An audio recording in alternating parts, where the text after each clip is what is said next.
Warning lamp DPF regeneration से संबंधित है। इस वार्निंग लैंप के बारे में आगे जानने से पहले हम गाड़ी में लगे ईजीटी सिस्टम के बारे में समझते हैं।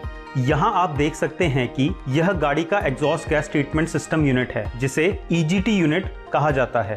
यह ईजीटी यूनिट 3 भागों से मिलकर बना है। सबसे पहला भाग है डीओसी, डीजल ऑक्सीडेशन कैटलिस्ट। इसके बाद लगा है डीपीएफ, डीजल पार्टिकुलेट फिल्टर, जो एग्जॉस्ट गैसेस में से कार्बन पार्टिकल्स, जिसे सूट भी कहते हैं, उन्हें फिल्टर आउट करता है। और तीसरा भाग है SCR unit, selective catalytic reduction. यहाँ एग्जॉस्ट गैसेस में इस यूरिया इंजेक्टर के द्वारा यूरिया को स्प्रे किया जाता है, जो एग्जॉस्ट गैसेस के साथ केमिकली रिएक्ट करके उसके हानिकारक कंपोनेंट्स को खत्म कर देता है। यहाँ इस टैंक में एडब्ल्यू यानी यूरिया को स्टोर किया जाता है। अब हम डीपीएफ पर वापस आते हैं। जैसा कि आप जानते हैं कि यह फिल्टर एग्जॉस्ट गैसेस में मौजूद कार्बन पार्टिकल्स यानी सूट को फिल्टर आउट करता है, जिस कारण कुछ टाइम बाद यह फिल्टर सूट से भर जाता है। जब यह सूट अपनी एक सेट लिमिट से ज्यादा बढ़ जाए तो गाड़ी ऑटोमेटिकली डीपीएफ से भरे इस सूट को जलाकर खत्म कर देती है। डीपीएफ क्लीनिंग के इस ऑटोमेटिक प्रोसेस को ही रीजनरेशन कहा जाता है।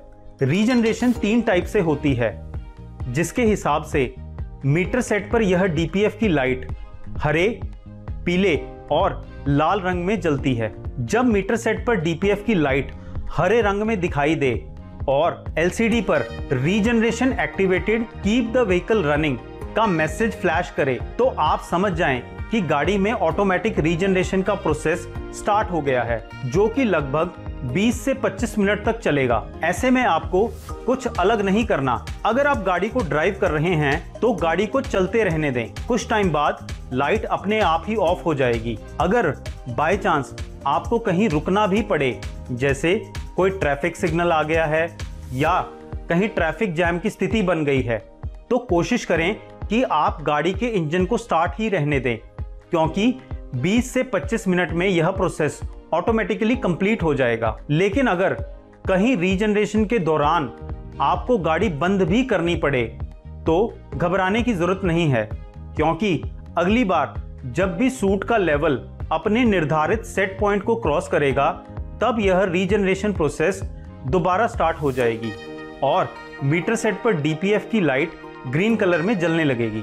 अब हम डीपीएफ की लाइट का सेकंड टाइप, जो कि पीला कलर है, उसे समझते हैं। तो अगर डीपीएफ की यह लाइट पीले रंग में जलने लग जाए और मीटर सेट एलसीडी पर regeneration needed park the vehicle in idle का मैसेज फ्लैश हो, तो यह बताता है कि गाड़ी में होने वाली ऑटोमेटिक रीजनरेशन सूट को खत्म नहीं कर पाई है और अब गाड़ी में पार्क रीजनरेशन की जरूरत है। पार्क रीजनरेशन करने के लिए गाड़ी को एक सुरक्षित स्थान पर पार्क कर दें, इंजन को स्टार्ट करें, गियर लीवर को न्यूट्रल पोजीशन में लाएं और पार्क ब्रेक लगा दें।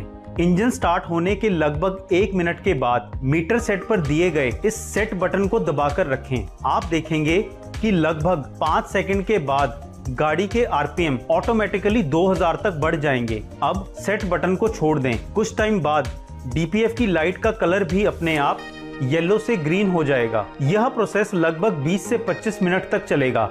उसके बाद गाड़ी अपने आप आइडलिंग पर आ जाएगी और डीपीएफ की लाइट भी बंद हो जाएगी, जिससे पता चलता है कि गाड़ी में रीजनरेशन प्रोसेस सक्सेसफुली कंप्लीट हो चुकी है। पार्क रीजनरेशन के टाइम आपको कुछ चीजों का बहुत खास ध्यान देना है, जैसे कि जब रीजनरेशन चल रही हो तो एक्सेलेरेटर पेडल, क्लच पेडल या ब्रेक पेडल, इनमें से किसी को भी ना दबाएं, क्योंकि ऐसा करने पर तुरंत ही रीजनरेशन बंद हो जाएगी। रीजनरेशन के टाइम निकलने वाली एग्जॉस्ट गैसेस का टेम्परेचर 500 से 600 डिग्री सेल्सियस के बीच में रहता है। इसलिए आप सुनिश्चित करें कि कोई भी ज्वलनशील पदार्थ जैसे कि सूखे पत्ते, कागज का scrap, grease drum, oil drum आदि गाड़ी के आसपास ना हो। अब तीसरे टाइप में डीपीएफ की लाइट रेड कलर में भी जल सकती है।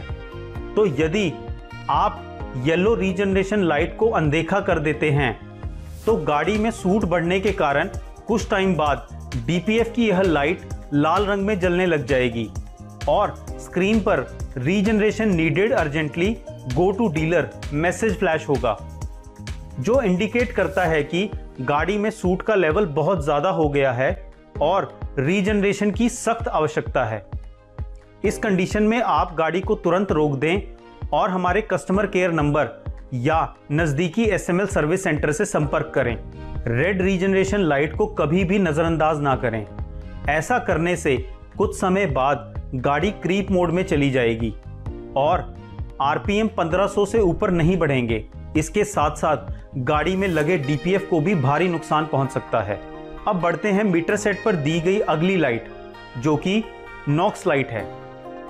मीटर सेट पर दी गई यह आखिरी लेकिन सबसे महत्वपूर्ण वार्निंग लाइट है, जिसे विशेष रूप से BS6 गाड़ियों में दिया गया है। अगर आपकी गाड़ी में कोई भी ऐसा फॉल्ट आ जाए जिससे गाड़ी के एग्जॉस्ट में हानिकारक कंपोनेंट्स आने लग जाएं, तो यह लैंप ऑन हो जाएगा और साथ ही LCD पर वार्निंग का साइन भी फ्लैश होगा।